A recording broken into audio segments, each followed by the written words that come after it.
Hello, welcome to the Eclectic Reader.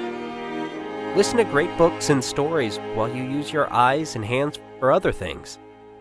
Now here's your host, Madison Mason.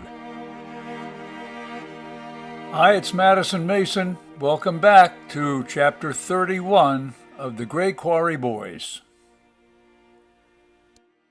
The Gray Quarry Boys, Chapter 31, Goodbye. So one time this old lady turns on me, pissed off at my looks, my clothes, my attitude, and shakes her bony finger at me and snaps, "Boy, everybody's got a purpose in life, if only to serve as a bad example." In my case, I suspect that little old lady was right. But we're not talking about me here. This brings me back to Buddy James. Maybe there are people just born to suffer in life, so the rest of us can look at them and feel better about ourselves. People spoke of Buddy James as if Buddy was his middle name and Poor was his first. Poor Buddy James. When the rains ended, things took a few days to get back to normal. But for some people, normal just doesn't exist. Abnormal is normal. Poor Buddy James woke up feeling bad, and it got worse from there. John Rangel, the Scanlon's landlord, knocked on the door one morning as Ralph and Lorraine were leaving for the mill. "Morning, Ralph." Rangel peered past Ralph into the dark living room, his sharp Presbyterian eyes scanning his property for damage. Ralph looked scared. "Morning, Mr. Rangel. What's up?" Buddy's mother came anxiously to the door, pinning her hair. "Hey, Mr. Rangel." "Lorraine, I was wondering if your boy—" "Buddy, what did he do?" she questioned. "Oh, no, he's a good boy.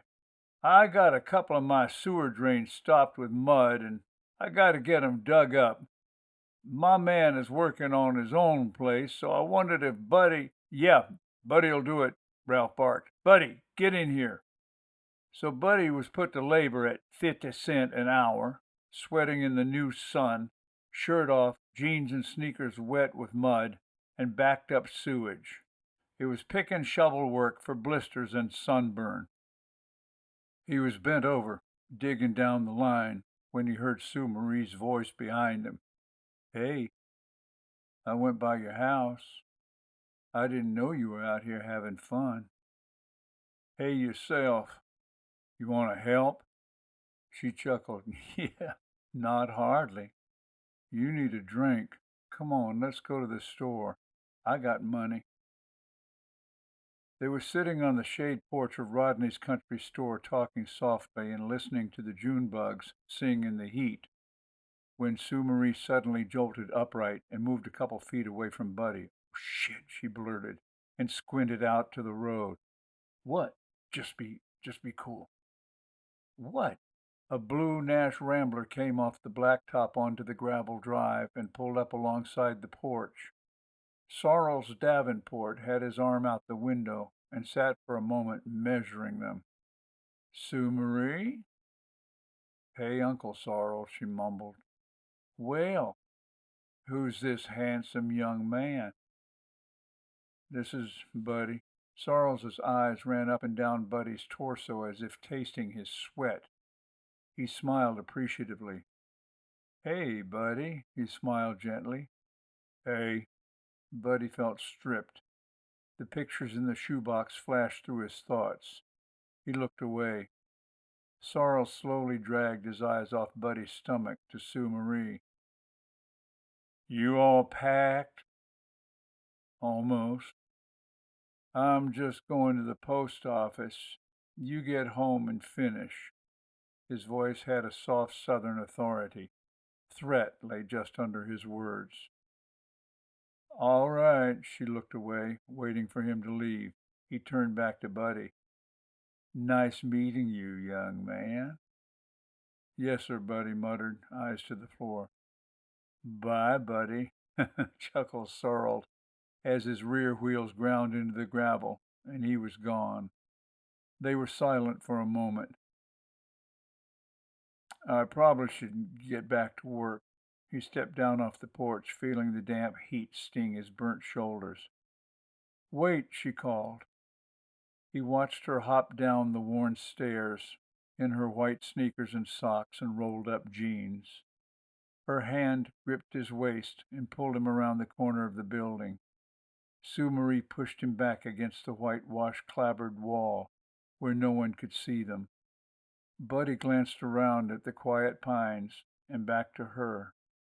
Reflected light from the wall made her wet eyes gleam like items in a jeweler's case. I'm leaving tonight. Before he could reply, he felt her cool hands gently on his chest, touching, caressing, and her soft mouth found his. He'd never been kissed, and he never saw this coming. His heart exploded. His air disappeared, and her scent spun his head like a carousel. He stood breathless as Sue Marie pulled back and gazed at him with tears on her face. I'll miss you. She backed away and turned. He took a step to her, but she was gone, running out onto the road and away from him. Sue Marie! Sue Marie! He yelled. Sue Marie! We hope you have enjoyed this episode of The Eclectic Reader. Please go on to the next numbered episode to continue. Also, check us out on YouTube, Facebook, and Twitter. If you'd like to help support the project, you can donate under Madison Mason at Patreon. And please, check out our website, kltkrdr.com, for more information. Hi, this is Madison Mason. I want to personally thank you for listening to The Eclectic Reader and invite you to share your experience, your thoughts, and your suggestions. We have many great books lined up for the future, but if you have requests for anything that is in the public domain, please email us at kltkrdr@gmail.com. kltkrdr@gmail.com